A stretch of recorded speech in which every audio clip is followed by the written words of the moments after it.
Du coup, c'est pour ça que j'ai commencé à faire beaucoup d'interviews à cette époque-là de dirigeants d'entreprise pour comprendre en fait justement leur modèle économique.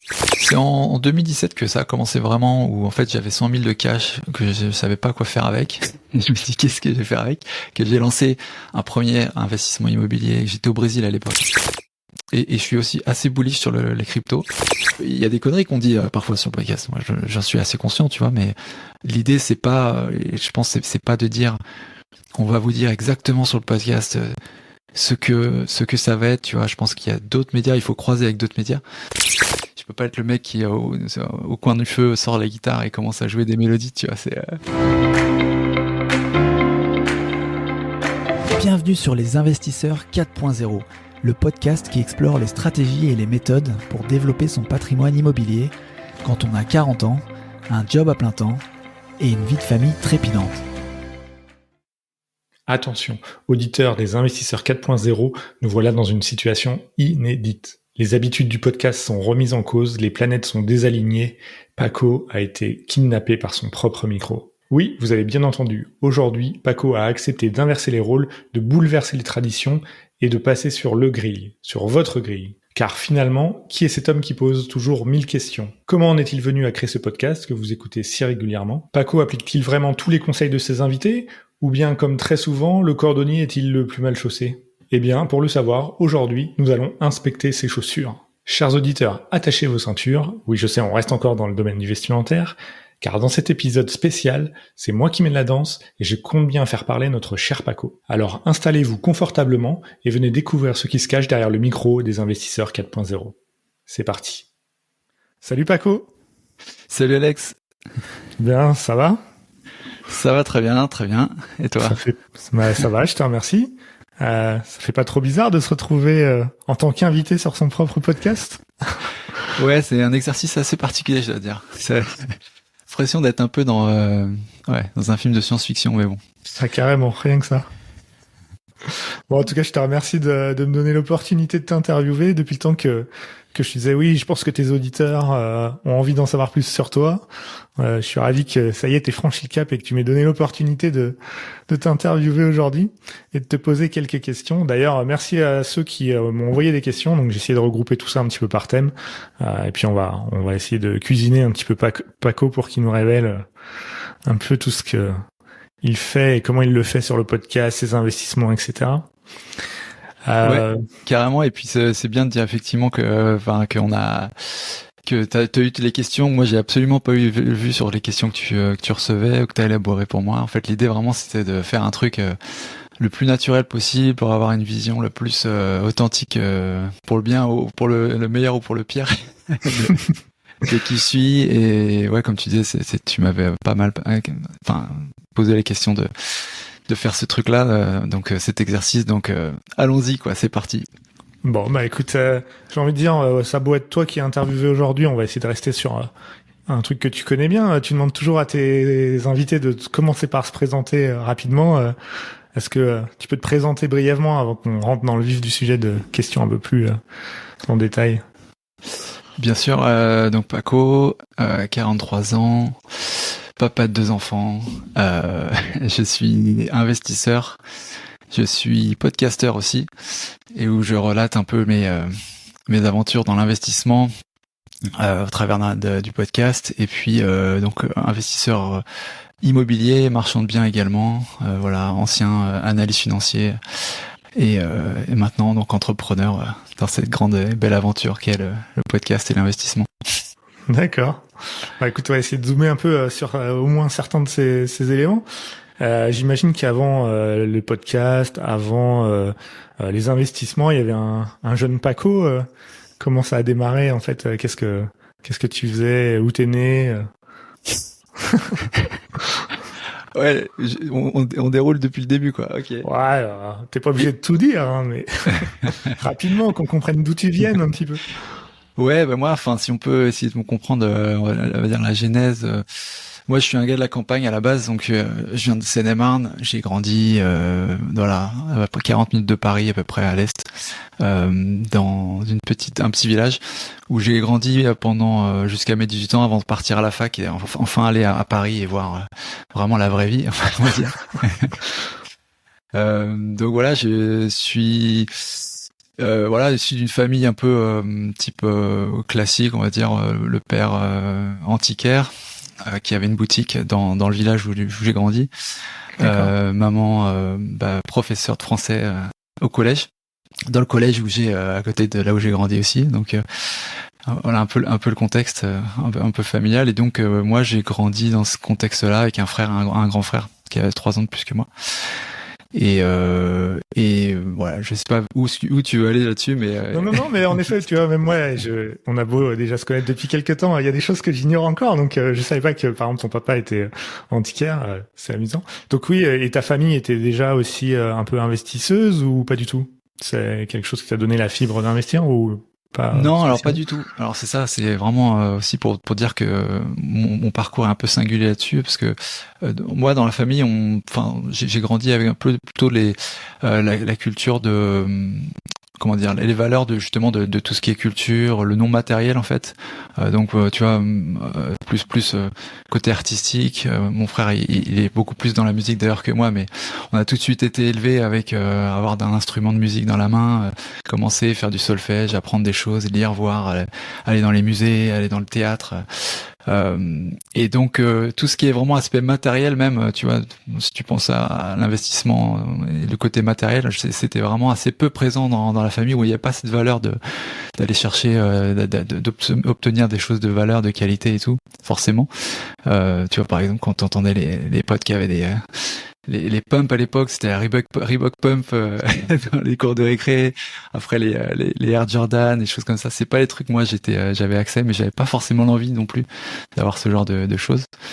Et après moi j'ai voulu aller là-dedans. Enfin, peut-être un peu pour le confort. Enfin, pour l'intérêt intellectuel plutôt en fait, plutôt que le confort justement. Le côté aller étudier des choses nouvelles, voir être au contact des gens pour comprendre des cultures différentes, comprendre des modes de fonctionnement différents.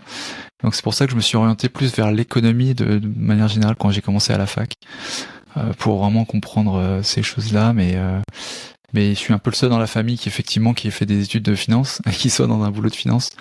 Même les cousins, cousines, tout ça, il n'y a pas eu de profil un peu comme le mien, donc j'étais un peu vu comme le capitaliste, non mais sans vouloir, Ouais. et sans rentrer non plus dans ces genres de considérations et tout, parce que c'est pas du tout, c'était pas dans ce sens-là que c'était dit, mais plus pour voilà, c'était Paco, t'es un peu le mec un peu l'ovni dans la famille qui part dans ce segment-là, quoi. D'accord. Et donc là, aujourd'hui, tu pratiques plus de musique, plus rien, tu joues pas d'instrument? Si?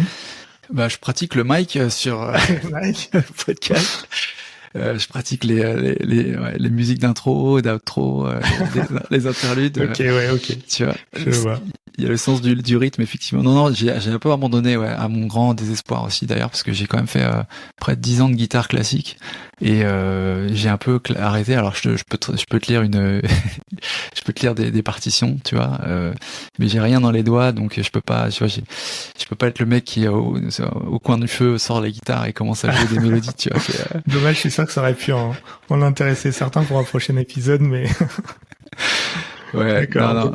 j'ai fait ça, j'ai fait de la clarinette, après j'ai parti, et puis plus récemment du berimbau, qui est un instrument dans la capoeira, parce que j'ai fait pas mal de capoeira, on en reviendra aussi si tu veux. Mais... Oui, je vois. D'accord. Donc oui, donc je retiens que c'est pas en tout cas lié à ta famille ou ton enfance, que tu as particulièrement ensuite été vers l'investissement, les finances. C'est un parcours un peu plus tard, j'imagine, lié à ton parcours professionnel et puis tes études, que tu as commencé à mettre un pied un peu dans tout ce qui était finance. Et donc d'ailleurs tout à l'heure tu disais que t'as fait des études sur Paris. T'étais parti donc directement sur la finance, hein. Ouais, j'ai fait un DUG, BDUG économie anglais, donc il y avait un côté anglais à la fac de Nanterre, et après je suis allé sur un master de sciences de gestion, et puis un master 2 finance d'entreprise pareil sur Nanterre. Et en démarrant tout ça, tu savais déjà un peu où tu voulais aller, ou c'était bon, tu savais que la finance t'intéressait sans savoir forcément vers quoi ensuite te tourner une fois tes études finies? J'avais envie enfin, la finance, c'est le côté où je pensais que ça pouvait être un moyen pour moi aussi de partir à l'étranger, à l'international, ce que j'ai fait d'ailleurs. Tu vois, les flux de capitaux, c'était un peu l'essor de la globalisation, tu vois, le début des années 2000, tout ça. Et donc ça me passionnait le côté justement de pouvoir suivre les flux, les capitaux financiers à l'étranger, savoir comment les business, les modèles économiques des entreprises fonctionnaient de façon locale et internationale aussi. Et puis rencontrer aussi des gens, parce que c'est un des seuls, enfin pas un des seuls, mais je trouvais que c'était un biais pour lequel on pouvait avoir des boulots qui soient justement globalisés, interchangeables, tu vois, où tes connaissances des marchés dans un pays pouvaient être bien valorisées dans une autre géographie, tu vois. Et donc tout ça faisait que ça m'attirait, tu vois. C'était un peu un concept, une idée un peu globale. C'est pas genre je savais exactement que j'allais être analyste financier ou dans, tu vois, le fixed income, dans la dette, ce qui a été le cas. C'était plus au gré aussi des opportunités dans la finance. J'avais envie d'y aller là-dedans et voilà, j'ai évolué dedans, quoi. Mais D'accord. Et donc ton premier job à l'issue de ton master, c'était justement analyste financier ou c'est un peu plus tard? Ouais, j'étais analyste financier chez alors ELRMS, ça s'appelait ELRMS Fac à l'époque. C'est un assureur crédit détenu par Allianz, qui est en fait l'assurance crédit a besoin de gens qui vont évaluer le risque crédit, du coup du poste client en fait. Et donc c'était sur des PME que j'analysais, des PME régionales. Donc j'étais basé à Rouen au début. J'ai fait pas mal dans des boîtes à Rouen. Après je suis revenu sur Paris.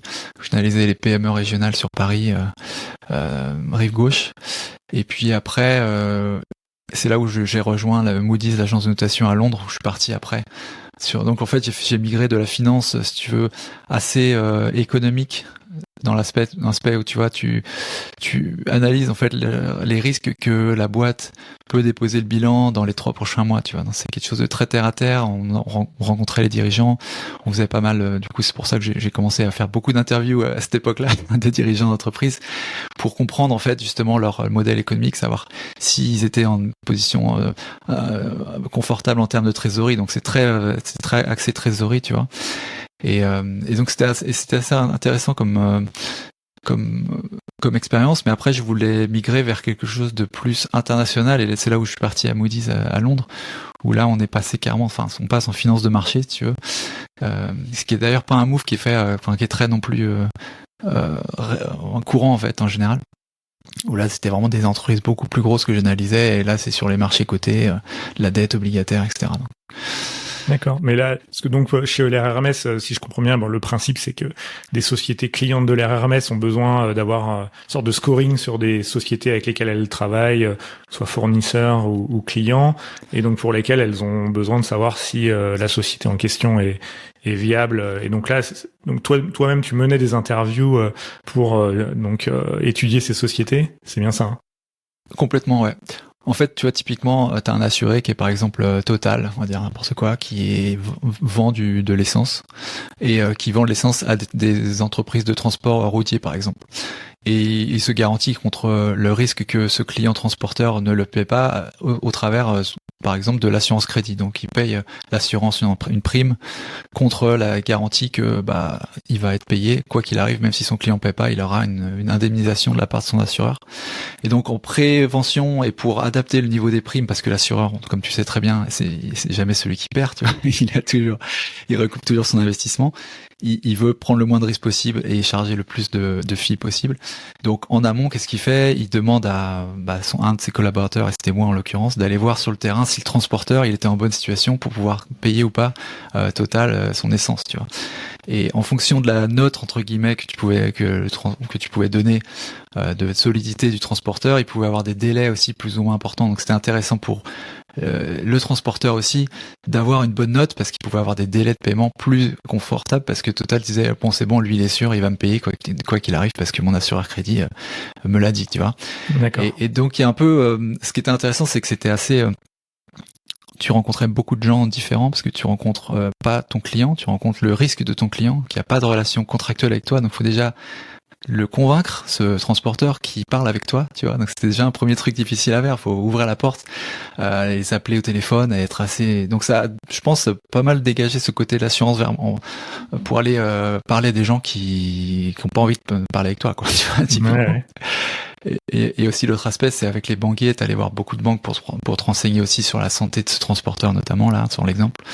Et donc c'est pareil, c'est des relations, c'est du relationnel. Tu leur payais des déjeuners, tu faisais un tour des portefeuilles, mais voilà, c'était donnant, mais c'était une expérience très enrichissante pour ça, quoi, je pense.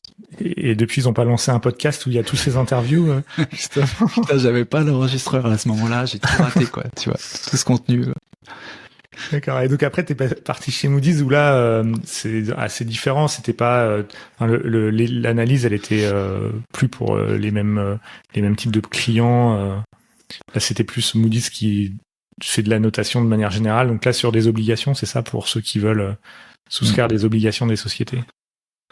Exactement. Alors le principe au cœur, on va dire que c'est à peu près le même, c'est-à-dire que les investisseurs qui achètent des obligations, en fait, c'est comme s'ils prêtaient aux entreprises qui sont cotées, enfin qui émettent ces obligations, et donc ils veulent savoir si l'entreprise va leur rembourser en fait, si ce qu'ils ont prêté va leur revenir avec un intérêt, mais surtout s'ils vont être remboursés. Voilà, vraiment de manière très globale, mais sur un marché financier, un marché avec des millions d'emprunteurs, des millions de prêteurs et donc une dimension différente aussi, de taille d'entreprise différente. Mais l'idée de Moody's et des agences de notation, c'est vraiment ça, c'est de dire voilà, ton obligation elle est notée AAA, ça veut dire que ton risque de pas payer il est très faible, et donc moi prêteur, je peux aussi me contenter d'un taux d'intérêt bas. Donc l'emprunteur il a l'intérêt d'avoir un AAA aussi parce que il peut emprunter à des taux bas, alors que si je le rabaisse sa notation, son coût d'emprunt va immédiatement augmenter. Donc un peu comme tout à l'heure, l'exemple de tout à l'heure des délais client-fournisseur, il y a un intérêt aussi pour le risque du client d'avoir une bonne notation, tu vois. Et moi je suis un peu l'intermédiaire qui va analyser et juger si oui ou non ça mérite un AAA, quoi.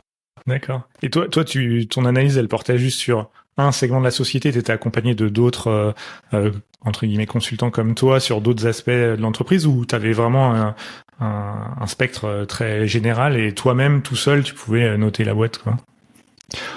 Il y a une structure très définie dans les agences de notation. C'est un modèle, c'est un business qui est courant depuis plus de 150 ans sûrement, hein, assez long. Où en fait l'analyste il fait toute l'analyse. Donc moi je faisais vraiment toute l'analyse à partir de tous les éléments, que ça soit analyse sectorielle, les chiffres, les bilans, la stratégie, les rencontres avec les dirigeants, bref tout ça. Et je proposais ensuite dans un appelle un comité de crédit, tu vois. Tu proposes une vue de ce que tu penses que la boîte elle vaut, tu vois, ou elle est cotée, enfin quel niveau de notation tu peux lui donner, et tu proposes dans un panel de 4-5 analystes qui sont des analystes très confirmés sur le secteur d'activité, qui connaissent pas forcément la valeur, l'entreprise que toi tu vas leur apporter, mais qui ont une bonne idée de comment ça fonctionne et qui ont surtout beaucoup d'expérience. Et après il y a un vote qui est fait vraiment pour décider en fait de si on approuve ou pas la proposition qui est faite par l'analyste qui a fait qui a monté tout le dossier. Donc c'est une décision qui est collégiale, mais tout le travail en amont en fait il est fait par une personne. D'accord. Ok, vous n'êtes pas plusieurs en même temps, c'est collégial à l'issue, mais ok. Et t'as bossé pendant 11 ans, hein, c'est ça, je crois, chez Moody's. Donc tu t'es promené un petit peu, tu parlais de Londres. Bon, on a compris aussi que t'étais allé au Brésil. T'y y allais, mais non seulement t'y allais, mais t'y as aussi vécu pendant un certain nombre d'années à chaque fois, non? C'est bien ça? Ouais, exactement. Ouais, l'idée c'était vraiment d'être en local là-bas, à chaque fois que j'avais des missions, en fait, de vivre vraiment, d'être pas juste y aller pour un délai court, quoi. Donc j'ai passé effectivement 4 ans sur Londres, 4 ans sur Paris, sur São Paulo, au Brésil, avant de revenir sur Paris. Et ouais, au contrat local à chaque fois. En fait, j'ai fait les Jeux Olympiques à chaque fois, parce que Jeux Olympiques de Londres en 2012. T'as fait exprès? Presque, ouais. En fait, je réfléchis, c'est super cool d'aller dans des pays qui vont organiser les jeux, il y a une effervescence. Mais non, mais en réalité, j'ai pas fait exprès. Ouais. Et t'as rencontré ta femme là-bas ou? Non, j'ai pas. Non, Non. non. Enfin, à Londres, oui. Mais après, on est allé au Brésil ensemble. Mais à Londres, ouais, j'ai rencontré. Genre C'est moitié. une semaine après, d'ailleurs, que je sois arrivé à Londres, quoi. Donc Ah oui, t'as pas perdu de temps en fait. c'était assez rapide. C'était The Frenchie à Londres, clac. Ouais. D'accord. Et donc aujourd'hui, tu le disais un petit peu en introduction, t'as évolué. Alors bon, même j'ai envie de dire, t'as quitté ce type d'emploi, notamment ton dernier poste, c'était chez Moody's, hein, toujours de toute façon. Donc t'as quitté ton emploi il y a peu de temps, il y a quelques mois maintenant. Ça fait 1 an, ouais, ça fait un peu plus d'1 an déjà, ouais. Et alors, qu'est-ce qui t'a amené à le quitter? C'était voilà, tu voulais changer d'air. Enfin, est-ce que tu peux nous expliquer ce qui t'a amené à prendre cette décision importante? Est-ce que t'as quitté le salariat? J'avais envie de passer à autre chose. En fait. Moi, j'ai toujours un peu cette vue de voir la vie un peu par étapes, tu vois, où je vais être très focus sur quelque chose pendant quelques années, essayer d'aller au bout de ce que je peux aller dans ce que j'ai envie d'entreprendre à un moment donné. Puis après, quand ça m'intéresse plus ou j'ai atteint cet objectif, à passer un petit peu à autre chose.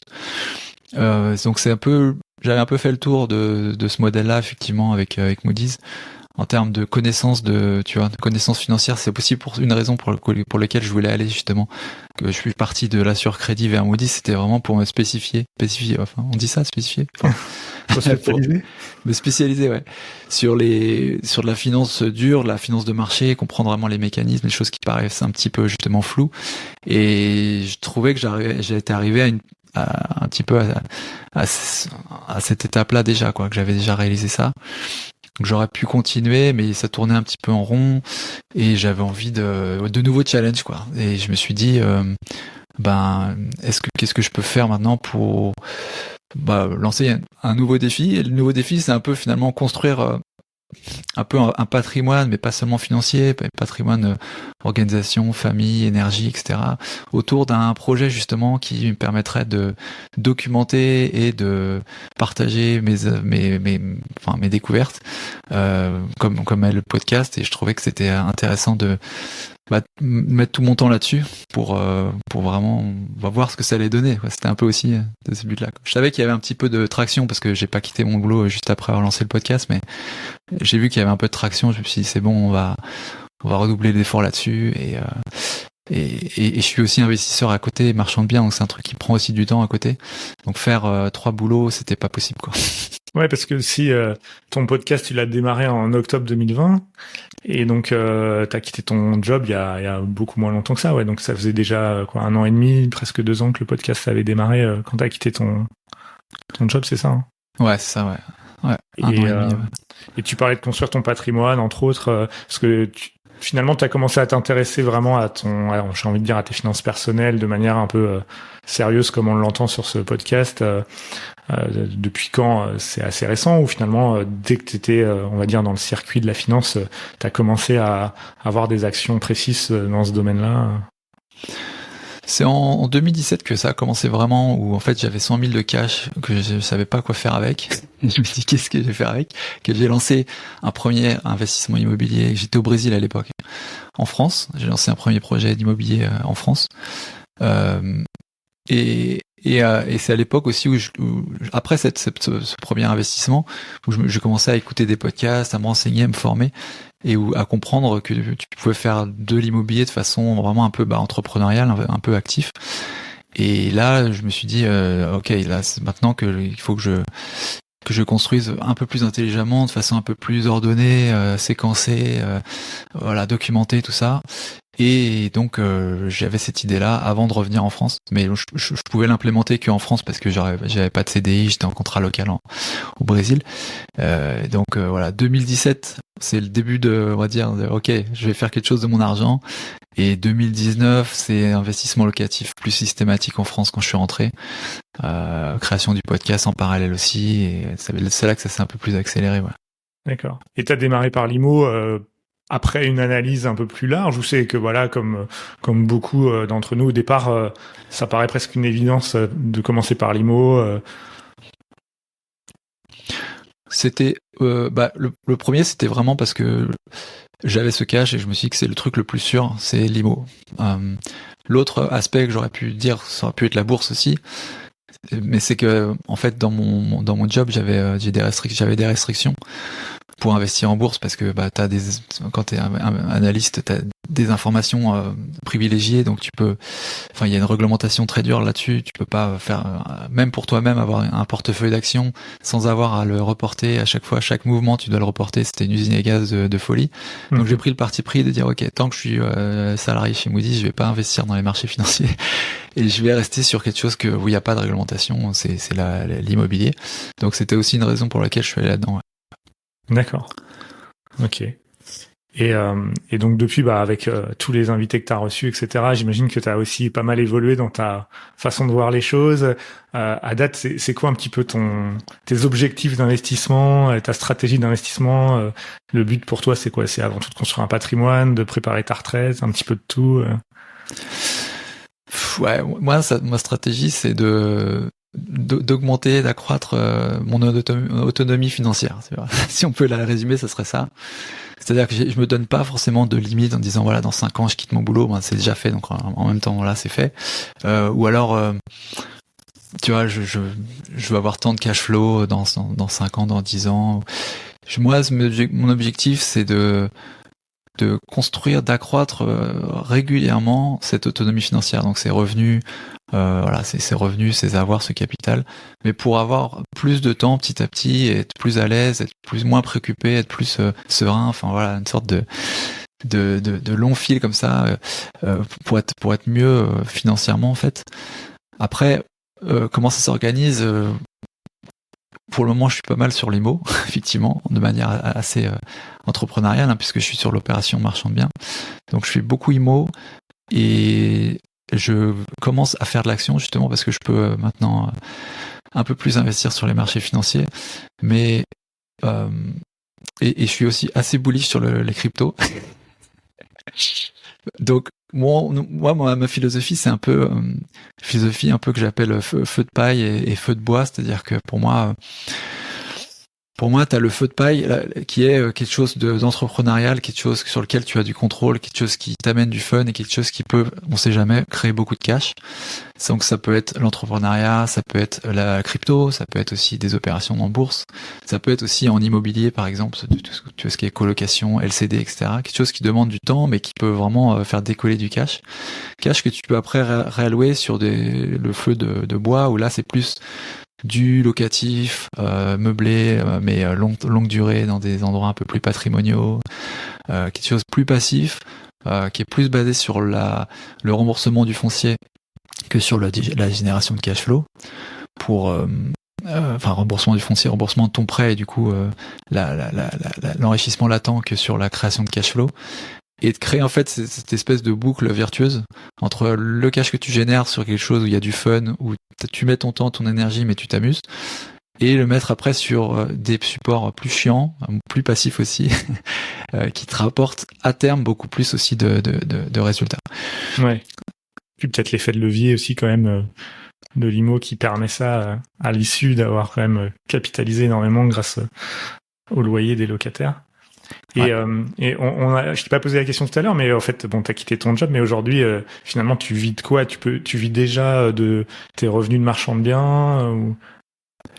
Alors, marchand de biens, c'est une activité qui a une grosse latence entre le moment où tu cherches un bien, le moment où tu vas recevoir le produit de la vente de ce que tu auras acheté, solutionné, réglé, rénové ou autre et revendu.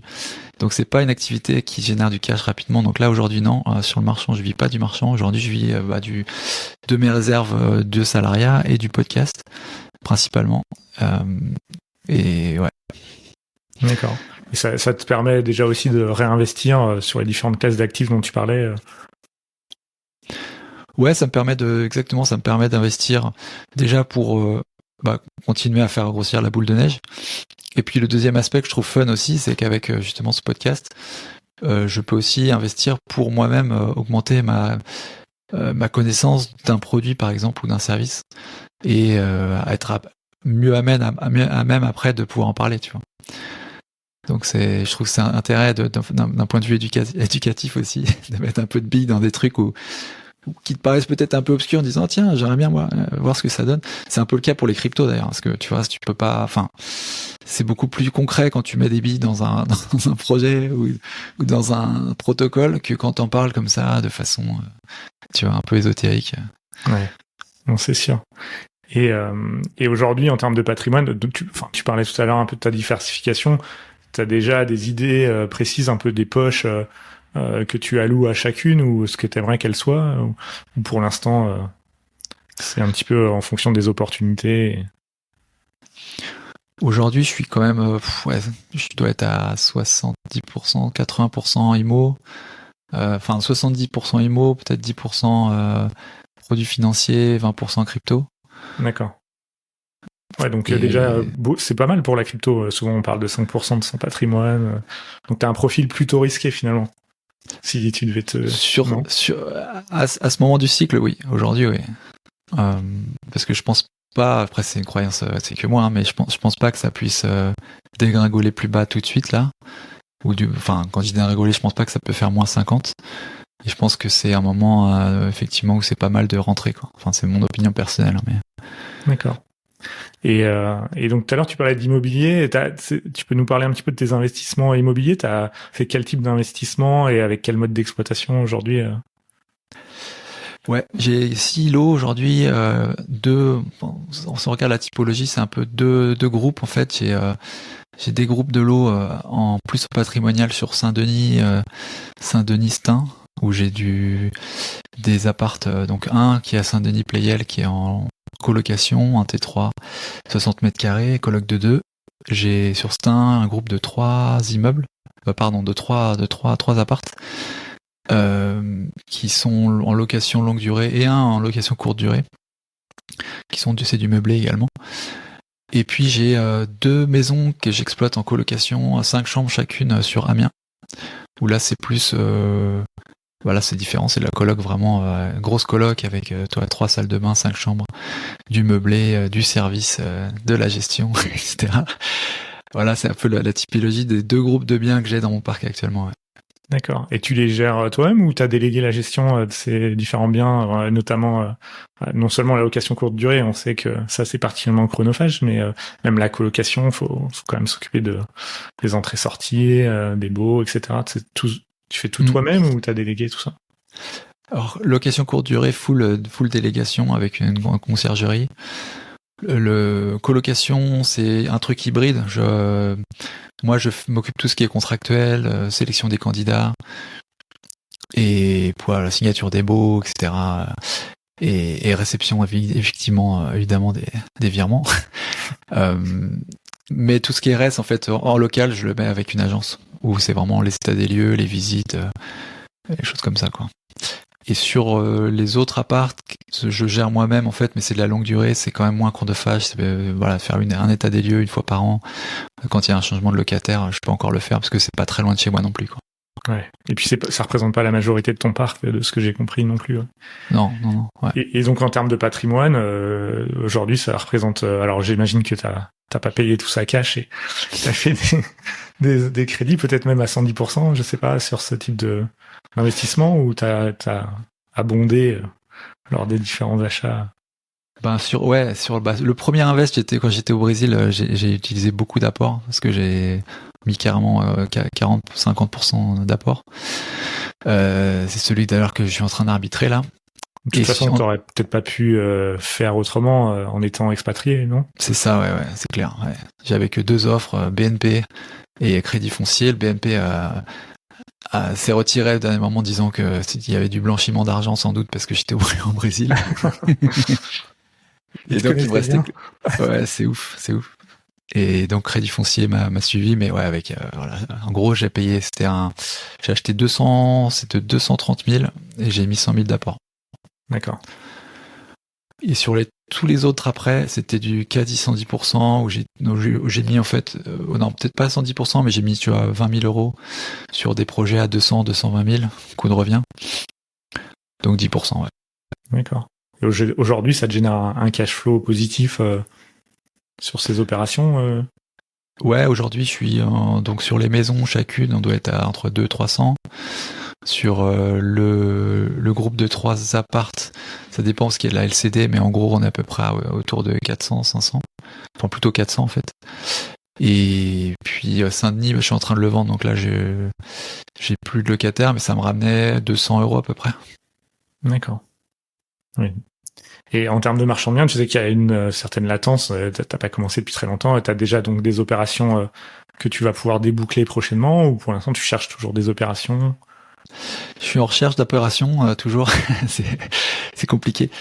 Je suis toujours en recherche d'opérations. J'en ai une sur le feu qui est un appart à rénover avec un T3 à rénover à côté de chez moi. Je suis en train de terminer la rénovation pour pouvoir le mettre en vente. Où là, on est sur un projet coût de revient pareil autour des 200 000, un petit peu moins. Et je pense le vendre 220, quelque chose comme ça, 230. Donc voilà, une petite marge de 15-20 000 sur un projet à 200 000 de coût de revient. C'est pas, tu vois, c'est pas mal, mais c'est pas extraordinaire. Mais je me dis aussi que c'est un peu le démarrage, tu vois. Ce qui m'intéresse aussi dans cette première opération, c'est de pouvoir comprendre toutes les étapes qui arrivent, les trucs que j'aurais peut-être pas vus avant, les trucs pour m'améliorer après pour les prochaines opérations, et me permettre aussi d'aller d'enchaîner en fait. Parce que le truc en marchand, c'est que c'est qu'en fait, plus tu exécutes des projets et plus tu as de crédibilité avec tes partenaires, notamment les banques. Et donc, il faut pas négliger le fait de, quitte à baisser ton prix de sortie si c'est encore possible, parce que tu vois, le marché là, il évolue pas mal. Pour faire avancer, déboucler nos P, aller sur la prochaine, et tu vois, et construire vraiment ta connaissance du truc, quoi, pour être plus efficace après et aller de l'avant, quoi. C'est un peu comme créer des épisodes de podcast, tu vois. Ouais. Là, tu t'es lancé, enfin, t'es seul dans l'aventure de marchand de biens pour l'instant, mais tu t'es fait accompagner, je crois, hein, c'est ça, au passage. Je suis dans un groupement qui s'appelle le Cercle MDB, de 100 marchands en France qui sont où on se regroupe régulièrement tous les 3 mois à peu près. On a des réunions, on a du coaching régulier aussi. Donc pareil avec des marchands expérimentés qui partagent leurs projets, etc. Et ça permet vachement de grandir aussi en connaissance, parce que tu peux apprendre beaucoup des erreurs entre guillemets, ou même des réussites des autres membres. Donc c'est un bon atout, ouais, d'être accompagné. Je pense pas que je serais allé tout seul en marchand, tu vois. C'est pas un truc. Ouais, c'est top. Ouais. Bah, c'est vrai que marchand, ça engendre aussi quand même pas mal de responsabilités, donc t'as intérêt à le faire correctement. Et aujourd'hui, est-ce que t'as fait une erreur en termes d'investissement que tu regrettes, ou qui t'a permis justement d'apprendre pas mal? Ou est-ce que jusqu'à maintenant t'as eu la chance de toujours faire des bons investissements? Il y en a un sur lequel justement je me suis planté entre guillemets, mais c'est celui que j'exploite en LCD. C'est un appart qui était sous les toits et que j'ai rénové entièrement, et qui, en termes de hauteur de plafond, arrive à la bonne hauteur de plafond au niveau national pour pouvoir faire de la location longue durée, mais pas au niveau du PLU de la ville, qui demande une hauteur sous plafond, enfin une surface par rapport à la hauteur sous plafond plus importante. Et donc j'ai pas eu de permis de louer sur cet appart-là, ce qui fait qu'aujourd'hui je l'exploite en LCD d'ailleurs, sinon je l'aurais fait en longue durée. Mais voilà, petit point d'attention pour les prochaines. Ouais, c'est le truc, oui, tu peux te faire quand même bien avoir si tu découvres après que l'avoir acheté, que tu peux plus le louer. Ouais, c'est ennuyeux ça. Après, comme tu vois, c'est pas un truc qui m'empêche de dormir. Je l'exploite en location courte durée, donc c'est pas non plus comme si c'était une catastrophe, tu vois. C'est important de regarder, mais je veux dire, c'est pas.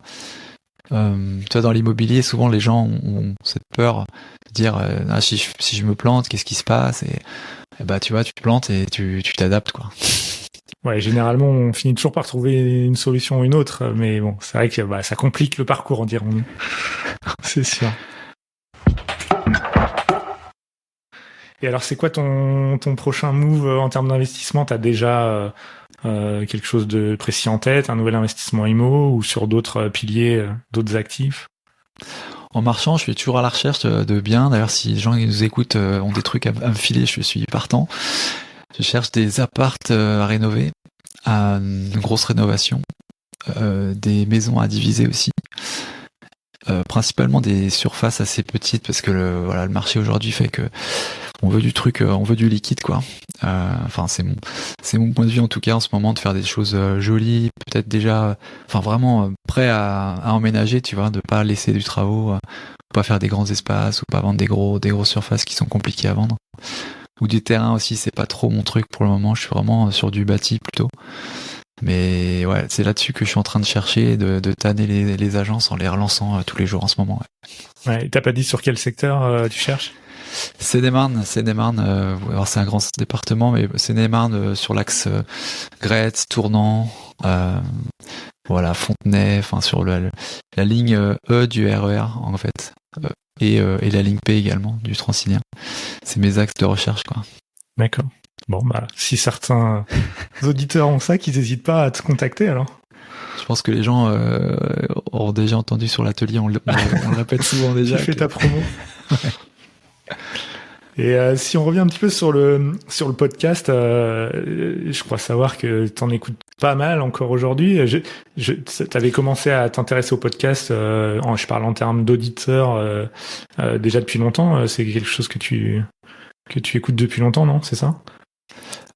J'écoute depuis longtemps, depuis peut-être 10-15 ans, j'écoute des podcasts. Ah ouais.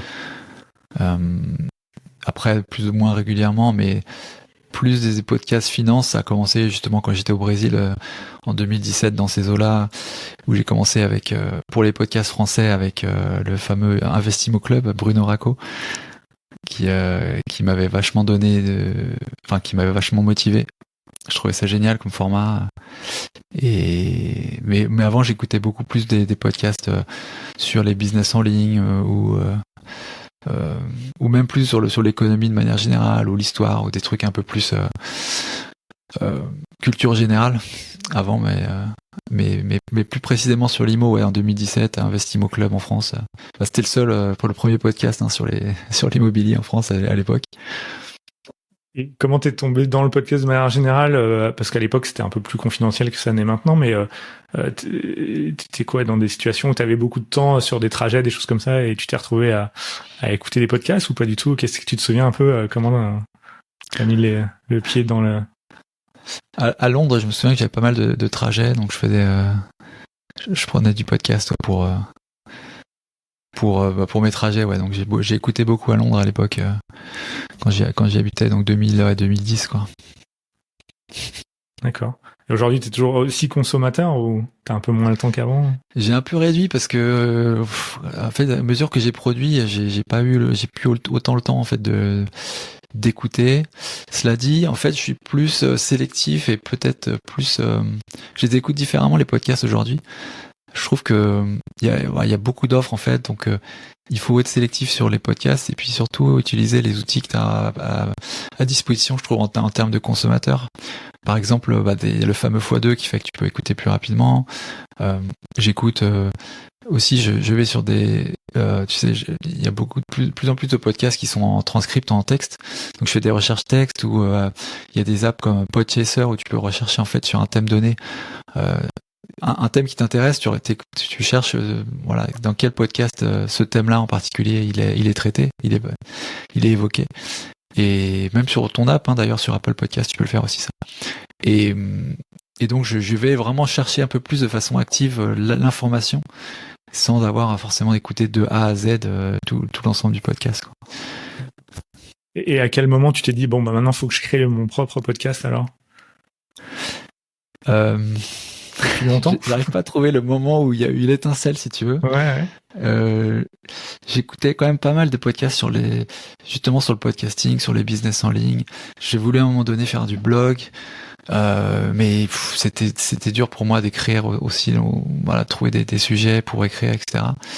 Et en fait, le podcast, j'ai trouvé, ce qui m'intéressait, c'était cette forme de créer du contenu sans qu'il soit assez authentique, naturel, avec un minimum de structure pour aller chercher de l'information quand même qualitative, celle que tu recherches, mais sans avoir non plus avoir trop de temps à trop réfléchir vraiment, qu'est-ce que je veux dire, comment structurer ma pensée, tu vois. Donc je trouvais qu'il y avait un bon équilibre entre la concentration d'informations que tu cherches et le côté flow, le côté libre de la parole. Donc je trouvais que c'était un média sur lequel était plus facile, en tout cas pour moi, de construire du contenu de qualité que sur du blogging, par exemple. Et pourquoi l'avoir lancé? Parce que tu en écoutais pas mal, tu trouvais pas forcément exactement ce que tu aurais aimé entendre, ou pourquoi en créer un nouveau? Qu'est-ce que tu t'es dit que t'apporterais finalement de plus que ceux qui existaient déjà? Il y avait encore assez peu de podcasts, faut dire, ce qui est quand j'ai commencé en 2020, ça commençait quand même à augmenter, mais il n'y en avait pas autant que ça. Et c'est vrai que je trouvais pas de podcast qui était à la fois spécialisé, à la fois accessible dans les investissements, tu vois, qui soit spécialisé dans le sens où, en fait, mon objectif, c'est vraiment faire grandir ma compétence et d'aller vers le haut en termes de compréhension, de spécificité. En fait, moi, mon but vraiment, c'est de faire que tous les gens, en fait, tout le monde puisse acquérir des connaissances que on a l'impression seulement les experts de la finance ou les CGP ou autres ont, si tu veux. Donc démystifier, mais pas en rabaissant, parce que je crois qu'il y a beaucoup de podcasts qui étaient en mode la finance, soit on la dénigrait, tu vois, et les investissements, c'est pas bien, et il y a pas que ça dans la vie, et regarde comment lui il fait de la finance, et pourquoi il est obnubilé par ça, et c'est pas bien. Tu vois, vraiment les aspects un peu négatifs. Mm-hmm. Et à côté de ça, je trouvais qu'il y avait pas de médias qui permettaient de comprendre les choses vraiment, et c'est pour ça que j'ai créé le podcast, vraiment pour aller au travers de conversations, de mettre un peu l'invité à nu sur des sujets. On peut pas aussi trop se cacher vraiment sur le podcast, contrairement à quand tu fais une interview même télé où tu as énormément de montage, ou même sur du blogging où tu vois, tu peux éditer, effectivement, la personne elle doit lire et relire ce qu'elle a dit. Le podcast, je trouve que c'était idéal pour moi, pour aller chercher des gens qui ont des trucs, qui vivent des choses, et qui n'en parlent à personne sauf à leurs collègues de bureau que personne ne voit, tu vois. Aller chercher cette info et l'amener aux gens, tu vois. Et ça je trouvais qu'il n'y avait pas. Donc c'est vraiment pour ça que j'ai voulu créer. Parce que je me suis dit, ok, moi j'ai quand même cette capacité à aller chercher de l'info auprès de personnes, parce que j'ai interviewé des centaines de personnes, des chefs d'entreprise notamment. Et donc, je vais en faire profiter les gens. Ça va pas demander pour moi, du coup, vu que j'avais cette compétence, autant de choses, autant d'efforts, autant d'énergie, que si je devais créer un truc, par exemple, sur d'autres idées qui m'intéressent, un sujet qui m'intéresserait, mais sur lequel j'aurais pas forcément de compétences.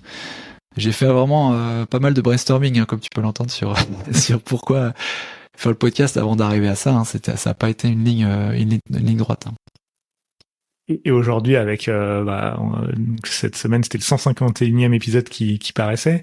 Qu'est-ce que t'en retires un petit peu déjà sur ces premières années de podcast de marquant par rapport à ce que tu t'étais imaginé peut-être aussi au début en le lançant?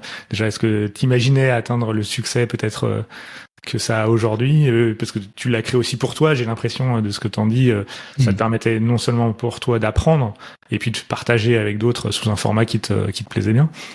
Mais est-ce que tu as l'impression aujourd'hui d'avoir atteint l'objectif, et surtout, est-ce que tu imaginais l'atteindre et de cette manière-là? Je pensais pas que j'allais réussir à avoir des conversations avec les invités que j'ai eus, franchement. Enfin, je trouve que j'ai beaucoup de chance d'avoir, je pense, commencé et de ne m'être jamais arrêté et d'avoir construit cette crédibilité. J'en suis encore au tout début. Enfin, moi, je considère que je suis encore au tout début, dans le sens où, tu vois, il y en a beaucoup de podcasts qui sont au-dessus de moi, ou des gens même qui sont plus. Mais si tu veux, je sens que, ouais, j'ai vraiment de la chance d'avoir eu des invités qui m'ont apporté vraiment de la valeur. Ce que je retiens quand même, c'est que c'est alors c'est peut-être plus facile, je sais pas. Et les gens vraiment sur le podcast se livrent assez facilement, même des gens auxquels avec qui j'ai eu aucune relation. Alors c'est peut-être aussi la puissance du podcast, c'est-à-dire que moi j'ai l'impression que je rencontre la personne pour la première fois, mais la personne elle a peut-être écouté quelques épisodes, du coup elle a une idée aussi tu vois, de la couleur de mon podcast, de ce que je pense, de l'orientation que je donne au travers des questions, tu vois. C'est toujours un peu ça, il y a une asymétrie d'information entre moi et lui et la personne. Mais je suis toujours assez étonné quand je vois avec quelle facilité les personnes que j'ai jamais rencontrées de ma vie, parfois des gens qui m'impressionnent même, se livrent sur le podcast et parlent de façon franche et transparente et apportent du coup une super valeur aux auditeurs. C'est pas un truc que j'avais pu anticiper au début. Moi, je pensais que j'allais faire des épisodes plus vraiment terrain avec des gens des gens pas forcément connus, des gens qui font de l'IMO. Et ouais, je trouve que, enfin, ça je m'étais pas attendu, quoi. Et arriver à 150 épisodes non plus, je pense pas que j'y avais pensé, quoi. Non, mais par rapport à ce que tu dis, oui, je pense que tu sais mettre les gens relativement à l'aise. Et après, c'est vrai que le format du podcast, je trouve s'y prête parce que le fait d'interviewer les gens aussi, généralement ils sont chez eux. C'est pas comme si t'étais sur un plateau, un peu intimidé. C'est intimiste finalement au moment où vous enregistrez. C'est toi et l'invité. Et donc au départ, la conversation, elle est entre vous deux et elle est pas forcément encore partagée à d'autres. Et je pense que c'est ça qui aide aussi beaucoup le podcast à ressortir des infos qu'on n'aurait jamais sur un plateau télé ou autre, quoi. Complètement. Jusqu'aujourd'hui, c'est vraiment ce que je pense aussi. Et c'est pour ça que j'encourage tout le monde à faire un podcast parce que c'est le meilleur média, enfin, et même d'écouter les podcasts parce que c'est le meilleur média pour obtenir une information qui est pas biaisée, qui soit, quoi. Même les formats radio, qui sont largement édités, montés, les formats télé. Tu vois, j'ai fait des plateaux télé il y a quelques temps sur des formats, peu importe, c'était pas du direct, mais j'ai pu comprendre à quel point en fait en télé tout est complètement bridé, c'est de la folie, quoi. entre le moment où tu décides d'aller sur le studio, au moment où tu prends la parole, en fait, il s'est déjà passé 40 milliards de trucs. Tu dois parler d'un certain sujet sur un certain niveau de temps. Il y a tout le monde qui te regarde dans tous les sens. Il y a des lumières qui s'allument pour dire qu'il faut que tu parles, qu'il faut pas que tu parles. Ouais. C'est dur de trouver, enfin c'est même impossible, je trouve, de trouver de l'authenticité en télé sur un message comme ça, tu vois. En particulier sur de l'investissement, parce que c'est vraiment quelque chose sur lequel les gens veulent pas s'engager, veulent pas dire de conneries, tu vois. Et je trouve que justement c'est parfait parce que le podcast, tu vois, il y a des conneries qu'on dit parfois sur le podcast. Moi, j'en suis assez conscient, tu vois, mais l'idée c'est pas, je pense c'est pas de dire, on va vous dire exactement sur le podcast ce que ça va être, tu vois. Je pense qu'il y a d'autres médias, il faut croiser avec d'autres médias. Mais par contre, pour avoir des nouvelles idées, trouver des idées où aller creuser, etc., c'est vraiment un super média. Ouais, rien que la durée des épisodes, comme tu dis, permet de rentrer quand même beaucoup plus dans le détail que une micro-émission de 5 ou 10 minutes sur un sujet dont on sait qu'il faudrait avoir 10 fois le temps pour rentrer vraiment dans le détail, quoi. Et qu'est-ce que tu as trouvé le plus difficile jusqu'à maintenant, donc dans le développement du podcast ? Je sais pas. Je pense que c'est tout ce qui est l'aspect promotionnel, en fait, marketing autour du podcast, que j'ai encore du mal à dompter, tu vois. C'est ce que je trouve difficile, et c'est de rester focalisé sur son art, sur son produit, sur son bébé, sur son projet. Être influencé suffisamment pour apporter de la valeur et enrichir le contenu, enrichir le format, enrichir le projet, sans se disperser, sans avoir la sensation qu'on n'a pas fait quelque chose qu'on aurait dû, qu'on aurait pu. C'est une bataille pour moi qui est assez constante. C'est pas tant de chercher du contenu, d'aller trouver les invités.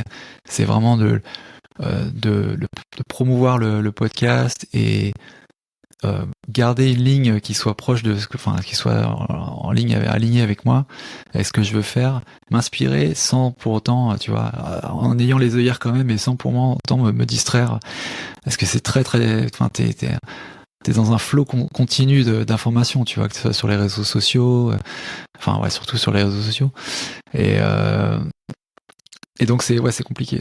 Si tu veux, je suis en train de lire d'ailleurs un peu un bouquin là-dessus de Thiago Forte, sur construire un deuxième cerveau, tu sais, sur l'organisation.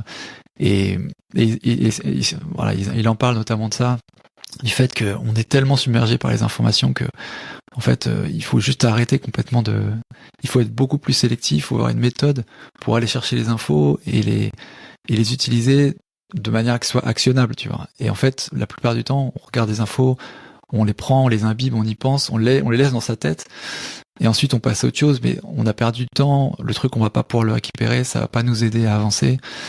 Donc, si j'avais pas le podcast, je serais un consommateur très sélectif. J'ai un podcast, je suis obligé d'aller voir ce qui se passe ailleurs et d'être consommateur de ce contenu.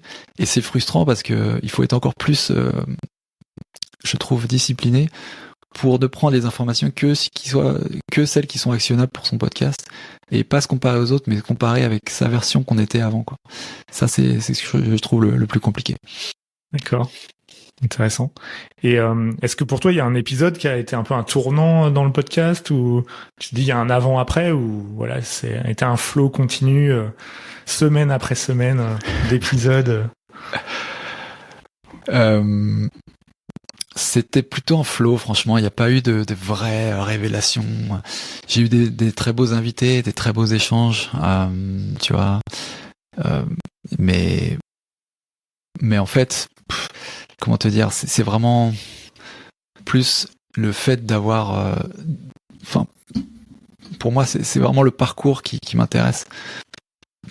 Dans le podcast, c'est le podcast quelque chose de vivant, si tu veux. C'est pas sur 1 ou 2 ou 3 épisodes. Parce qu'en fait, tu fais un très bel épisode et puis il faut toujours en publier un, le prochain, la semaine suivante, tu vois. Donc, c'est un truc qui est dans la continuité. Et c'est vraiment comme ça que je le vois. Donc il n'y a pas eu de moment charnière. Après, il y a des épisodes qui ont marché plus que d'autres. Il y en a qui ont fait que les écoutes se sont développées. Donc c'est ceux auxquels je pense qui d'un point de vue purement croissance, on va dire, des audiences. Mais sur le plaisir que je retire du podcast, et peut-être c'est moi, c'est la diversité surtout, le fait d'avoir un jour un gars qui va me parler de crypto en protocole tu vois, de DeFi, finance décentralisée, truc très dur. Le lendemain, une nana qui me parle d'organisation ou de batch cooking. Moi, c'est c'est ce côté-là que j'aime bien. C'est vraiment avoir la vision 360 de ce que c'est, tu vois, de s'améliorer, améliorer sa gestion, ses finances, son organisation. Et c'est ce que je kiffe au quotidien, justement, cette diversité de thèmes. Je pense que si je faisais vraiment que un thème très précis, je m'ennuierais, quoi. Ouais. Pense à moi, là. Mais j'avais une question par rapport à ce que tu viens de dire. C'était qu'est-ce qui t'a amené finalement aussi, même presque diversifier légèrement au-delà de l'investissement pur, parce que comme tu disais, tu proposes des épisodes plus ponctuellement, mais sur le batch cooking ou autre. Voilà, pourquoi avoir inséré ces épisodes dans un podcast qui à la base se veut traiter de l'investissement? Parce que je pense que ces sujets, ils sont indissociables de la vie d'un investisseur, en fait. J'ai envie d'être le plus proche possible de ce qui préoccupe mon audience, et en fait calqué sur ce qui me préoccupe moi, en fait, en tant qu'investisseur, en tant que papa aussi, en tant que mari. Enfin, je trouve que t'es beaucoup plus près de l'auditeur quand tu t'adresses à vraiment tout ce qu'il rencontre au quotidien.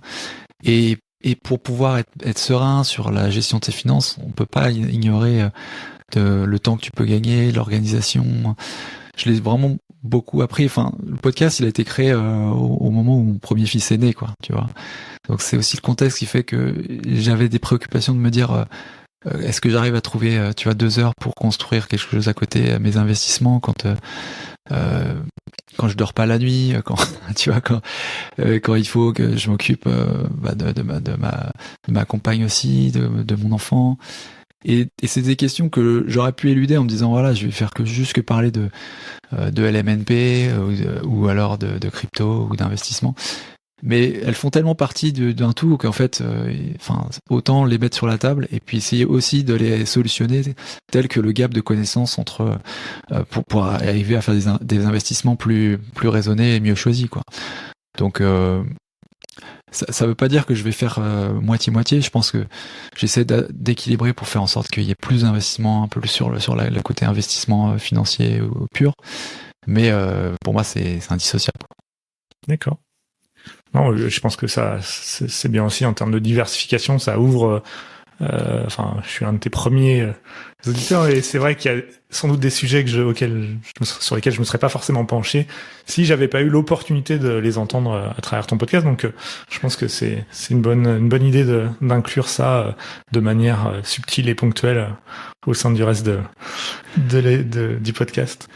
Je me souviens bien même d'ailleurs quand tu me répondais, parce que tu sais, on travaille ensemble du coup pour les gens qui écoutent, on se partage après le feedback sur les épisodes, et des fois sur les épisodes un peu comme ça, je sais que tu m'écris souvent, ouais, c'est pas forcément l'épisode auquel j'aurais qui me serait venu en tête tout de suite, mais j'ai trouvé agréable, sympathique. Tu vois, tu m'écris des fois des petits feedbacks, et donc je reconnais quand je pars un peu trop loin dans dans le développement perso, je sais que tu vas me faire un feedback à ce propos.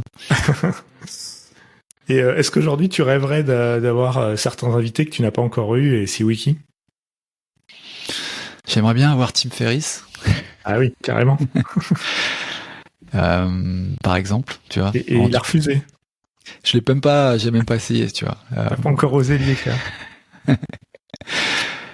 Non, bien sûr, tu as Mark Cuban, des gens comme ça, quoi.